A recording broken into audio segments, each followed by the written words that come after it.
Selamat siang Ibu dan teman-teman. Di sini saya akan memperkenalkan diri saya. Nama saya adalah Siri Lutfi Serpiana Purba dengan NIM 0320210888. Baik, di sini saya akan membuat video tentang anatomi fisiologi sistem endokrin. Sistem endokrin atau hormon adalah zat kimia yang dihasilkan oleh kelenjar endokrin, kelenjar buntu yang dibutuhkan oleh tubuh dalam jumlah yang sangat kecil, tetapi sangat berpengaruh terhadap aktivitas sel tubuh.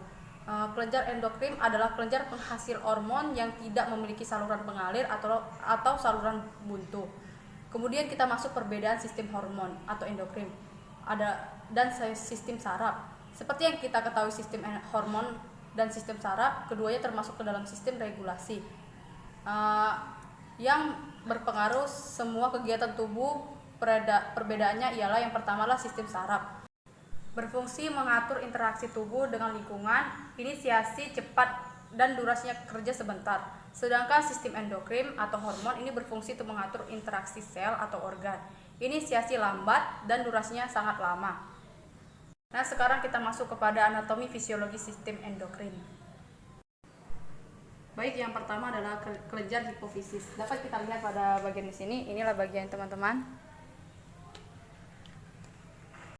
Kelenjar hipofisis ini terletak di otak di bawah hipotalamus, besarnya kira-kira 10 x 13 x 6 mm.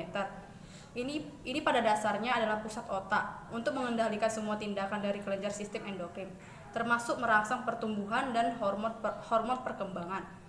Kelenjar hipofisis ini dibagi menjadi 3 bagian. Yang pertama adalah bagian depan dihasilkan oleh hormon somatotropin, TSH atau thyroid stimulating hormone, adrenokotropin, pralaktin, gonadotropin, yang terdiri dari pada wanita yaitu hormon FSH atau follicle stimulating hormone, dan LH adalah luteinizing hormone.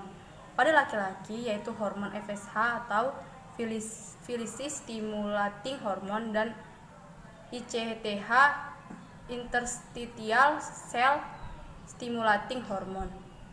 Bagian tengah adalah lobus internal medial.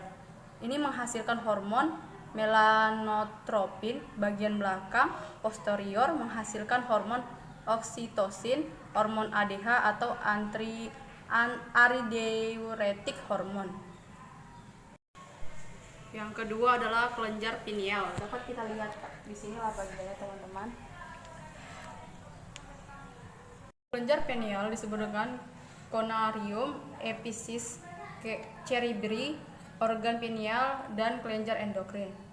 Ini ditemukan pada vertebra yang merupakan sumber melatonin.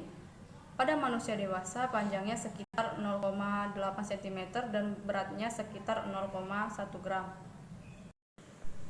Dan selanjutnya adalah kelenjar tiroid. Dapat kita lihat ini bagiannya teman-teman. Kelenjar tiroid terletak di dalam leher bagian bawah, melekat pada tulang laring sebelah kanan dan depan trankea, dan melekat pada dinding laring.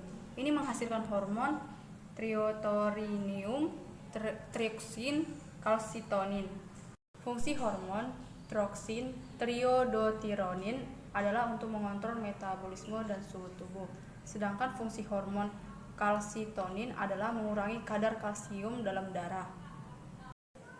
Pada bagian yang keempat adalah kelenjar paratiroid. Dapat kita lihat di sini. Ini bagiannya teman-teman. Kelenjar paratiroid ini terletak di atas selaput yang membungkus kelenjar tiroid. Terdapat 2 pasang terletak di belakang setiap lobus dari kelenjar tiroid, 2 sebelah kiri dan sebelah kanan. Hormon yang dihasilkan parahormon atau PTH ini berfungsi yaitu meningkatkan kadar kalsium dalam darah. Baik teman-teman, yang kelima terdapat kelenjar timus. Di sini bagiannya teman-teman. Kelenjar timus terdiri dari atas 2 lobus berwarna kemerah-merahan. Pada bayi yang baru lahir, bentuknya kelenjar timus sangat kecil, beratnya hanya sekitar 10 gram. Kemudian ukurannya akan bertambah besar pada masa remaja atau pubertas, menjadi sekitar 30-40 gram. Namun setelah dewasa, kelenjar timus akan berangsur-angsur menyusut. Hormon yang disekresikan oleh kelenjar timus yang pertama adalah timopoietin dan timulin. Ini berfungsi kedua hormon untuk berperan dalam proses perubahan sel T menjadi sel spesifik. Yang kedua adalah timosin. Ini berfungsi untuk menguatkan respon imun dengan menstimulasi pembentukan sel. Selanjutnya adalah kelenjar adrenal atau disebut dengan anak ginjal. Dapat kita lihat di sini.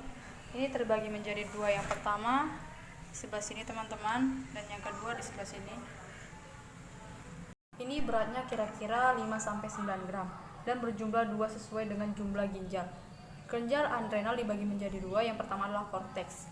Hormon yang dihasilkan adalah aldosteron atau ini berfungsi untuk mengatur tingkat tekanan darah dan keseimbangan cairan dalam darah.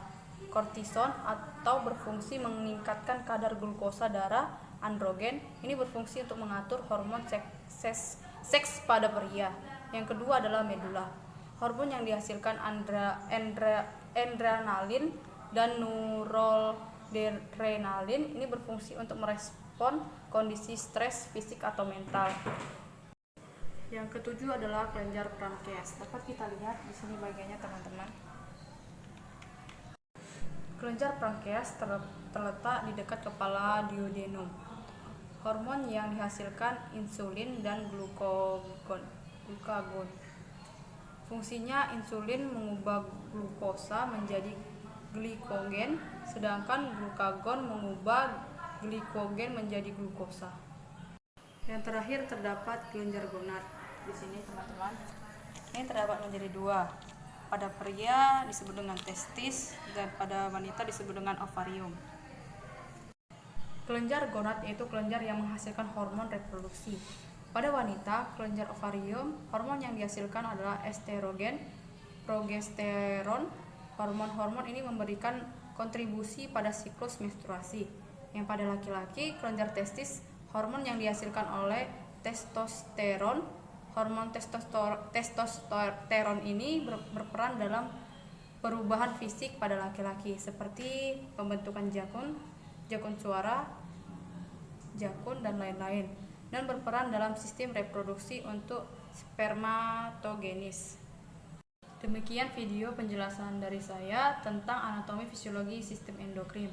Semoga video ini dapat bermanfaat bagi kita semua. Selamat siang, Ibu dan teman-teman. Shalom.